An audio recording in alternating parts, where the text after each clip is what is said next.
Good afternoon, everyone. Thank you for being here today. I am Officer Carlos Cortez. I work with the Public Information Office of the Montgomery County Police Department. Chief Marcus Jones will be providing some remarks regarding the life and service of Lieutenant Daniel John Friz. After his remarks, we will now be taking questions regarding the investigation. If you have any questions regarding the investigation, please contact Maryland State Police, who are investigating this collision. And at this time, I would like to introduce to you Chief Marcus Jones. Chief.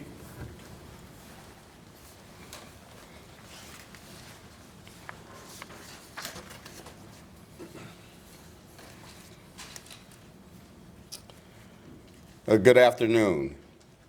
Thank you for joining us today to recognize the contributions of Lieutenant Daniel Friz to the law enforcement community, where he has served for many years. We received notification from the Maryland State Police crash team that approximately 12:13 a.m. on today's date, Maryland State Police responded to Interstate 70 in the area of Maryland Route 94 for the report of a serious collision. Preliminary investigation from the Maryland State Police crash team has revealed that for reasons unknown at this time, Lieutenant Dan Friz was outside of his personal vehicle when he was struck by oncoming traffic. Maryland State Police crash team is leading the investigation. Anyone who may have witnessed the incident are urged to contact the Maryland State Police Rockville Barrack at 301-424-2101. Again, I repeat that number, 301-424-2101. Now, to honor the life of Lieutenant Daniel Friz, I'd like to offer a little bit about Dan. Upon graduating from high school, Dan's desire to serve drove him to join the Navy. Dan served honorably with the United States Navy until finding his next path of service. Dan completed the Montgomery County Police Training Academy as a sheriff's deputy in 1994. Dan began working on his college degree while working full-time as a sheriff's deputy. In 1995, Dan was hired by Gaithersburg City Police Department as a police officer. After earning his college degree, he was hired by the Montgomery County Police in January of 2003. As a Montgomery County police officer, he worked in the 1st and 3rd Districts, Public Information Office, the Training Academy, and the Special Victims Investigations Division. Dan continued his education and earned his first master's degree in December of 2002 in Human Sciences and Psychology. Dan was promoted to the rank of corporal and sergeant in 2012. In 2018, Dan earned his second master's degree in Business Administration, Executive Leadership. Dan was promoted to the rank of lieutenant in July of 2018. He worked as a lieutenant in the 6th District before he was assigned to the Training Academy. Having previously been an instructor, Dan was familiar with the workings of the Training Academy. Dan was always willing to step in and fill in the gaps if he saw anyone who needed, or if he saw any. Dan was willing to do anything if he thought it would help you out.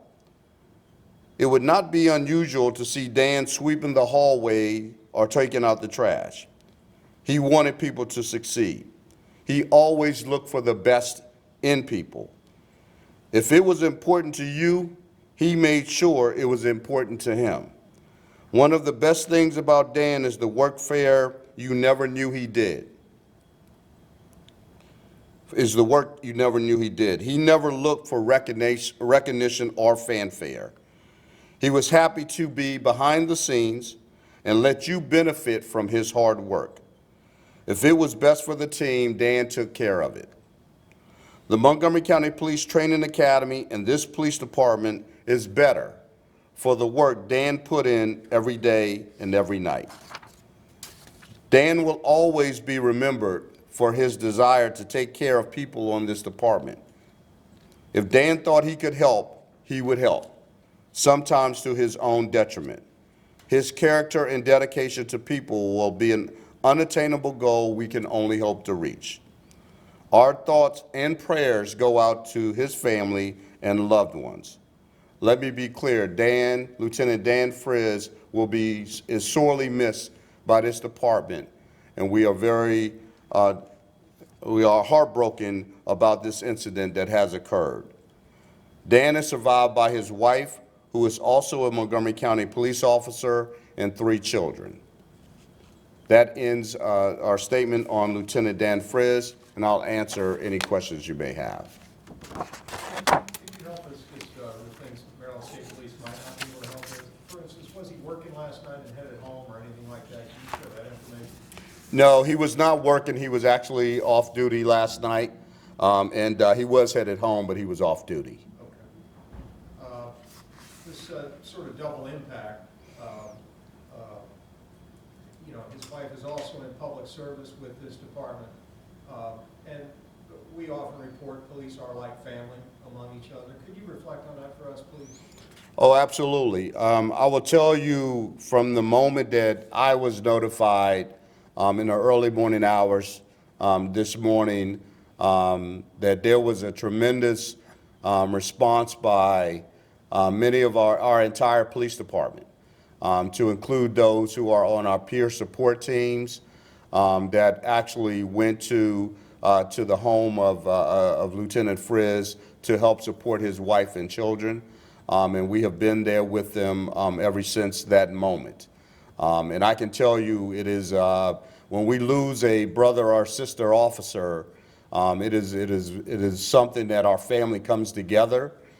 We wrap our arms around that family and wrap our arms around each other because it is a member of our family we have lost today. It's very difficult to even speak about this because I've known Dan for quite some time when I worked with him at the police academy.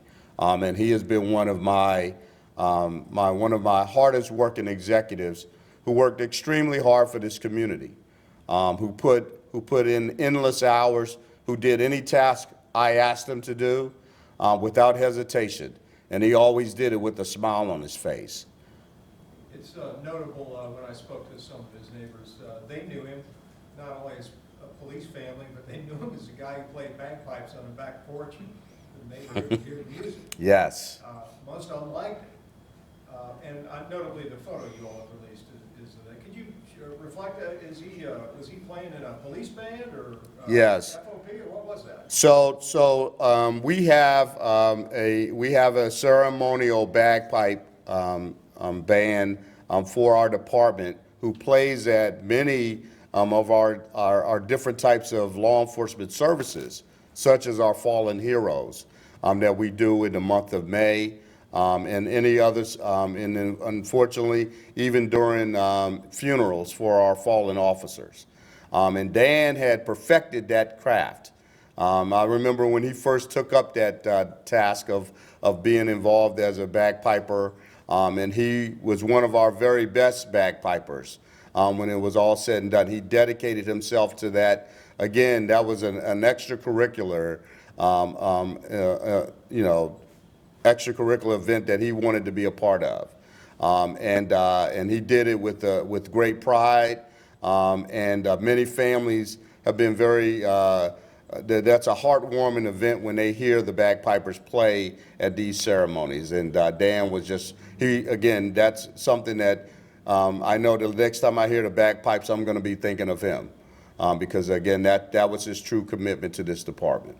And finally, any additional personal details you could share outside your statement about, I know the guy has 2 master's degrees, kids sports, I don't know, his involvement in the community out there in Mount Airy. Any other details you could share with us? Well, the one thing I would share in reality is what I stated about Dan's willingness to help others, to bring others along, and not only within the police profession, but people that he knew that he was always willing to help.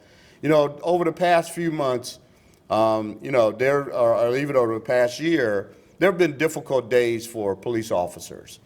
And there's a group of officers who actually get together to talk about the very tough issues that surround them as police officers in their daily duties. And it was not uncommon for Dan to pop in at the training academy while they would have these sessions in their own time and share their thoughts and feelings and provide counseling, you might say, to provide words of encouragement to those who might be going through some of the most difficult moments in their lives. And that's who Dan was. And just, he could just do that and just give people that morale boost that they needed to get them through the day or get them through just a tough period.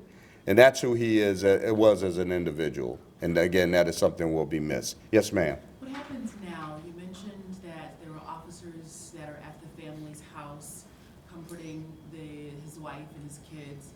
I know that officers killed in the line of duty, their families get certain benefits. Will his family also get those benefits even though he was killed while off duty?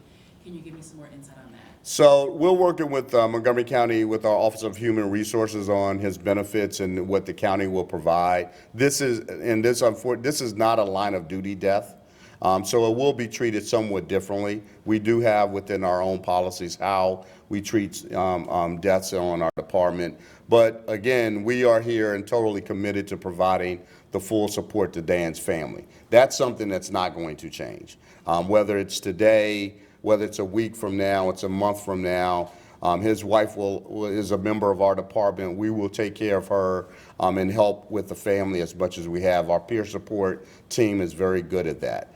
And so I'm very blessed to have people who really care about each other to provide them with that support. So that's what we'll look forward to in the coming future.